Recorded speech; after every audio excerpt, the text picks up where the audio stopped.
programa de hoje, atreva-se a ser diferente. Frequentemente fazemos uma pergunta: como é que os primeiros discípulos foram capazes de sacudir o mundo? E hoje milhares de cristãos não conseguem sequer fazer cócegas. A razão é simples. Eles não haviam moldado a sua fé aos hábitos do mundo de então. Eram possuidores da verdade e sua fé não fazia concessão de princípios. Martinho Lutero, perante a grande convenção de sua época, declarou: "Aqui estou, e que Deus me ajude. Não posso proceder de outro modo."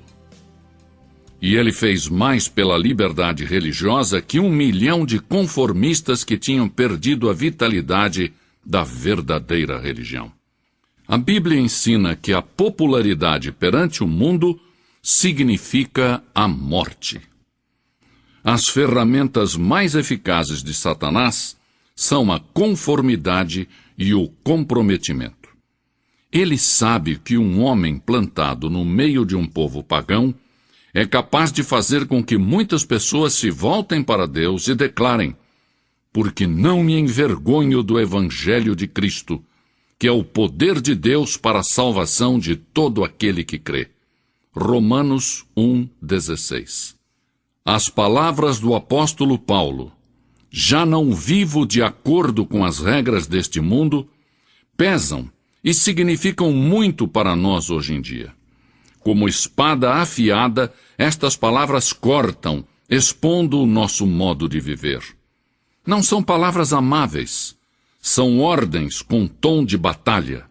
Separam os débeis dos fortes. Mas são palavras que inspiram e necessitamos escutá-las ainda hoje. Primeiro, não moldemos nossas mentes segundo este mundo, de acordo com a sua propaganda, a sua conversação, a sua filosofia. O mundo executa uma gigantesca tarefa de lavagem cerebral. Às vezes consciente, às vezes inconscientemente, o cristão vive assediado por publicidade secular e mundana. Anúncios que proclamam que o homem elegante prefere tal marca de uísque, dando a entender que os que não bebem uísque não são pessoas de bom gosto. Muitos espetáculos, inclusive no domingo, são dirigidos a quem tem sede de violência, sexo e desrespeito à lei. Parece que um cérebro poderoso e diabólico rege os assuntos deste mundo, e que o seu objetivo principal é lavar o cérebro dos crentes para que se amoldem a este mundo. As coisas do mundo ameaçam contaminar a corrente de pensamento cristão. Satanás estará batalhando para distrair você cada hora de se dedicar a ler a Bíblia e a orar. Mas por cima desse estrondo, podemos escutar a voz das Escrituras, que nos diz: "Tende em vós aquele sentimento que houve também em Cristo Jesus." Filipenses 2,5. "E não vos conformeis a este mundo, mas transformai-vos pela renovação da vossa mente, para que experimenteis qual seja a boa, agradável e perfeita vontade de Deus." Romanos 12:2.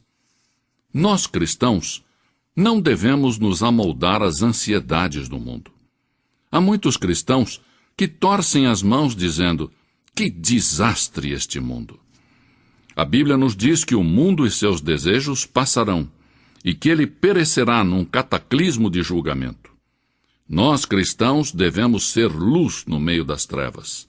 E a nossa vida deve mostrar tranquilidade, paz e gozo no meio da frustração, da confusão e da desesperança.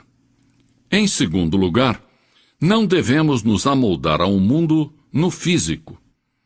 Este nosso corpo está destinado a ser templo do Espírito Santo. Não devemos nos prostrar perante os templos de Baal. Devemos apresentá-lo completo a Deus, como sacrifício vivo. O nosso vestir, as nossas atitudes e os nossos atos devem ser todos para a honra e a glória de Cristo. O propósito de Deus para nós é que nos amoldemos à imagem do seu Filho. O mundo pode pressionar, tentando deformar-nos, mas Cristo nos disse: transformai-vos pela renovação da vossa mente, para que experimenteis qual seja a boa, agradável e perfeita vontade de Deus.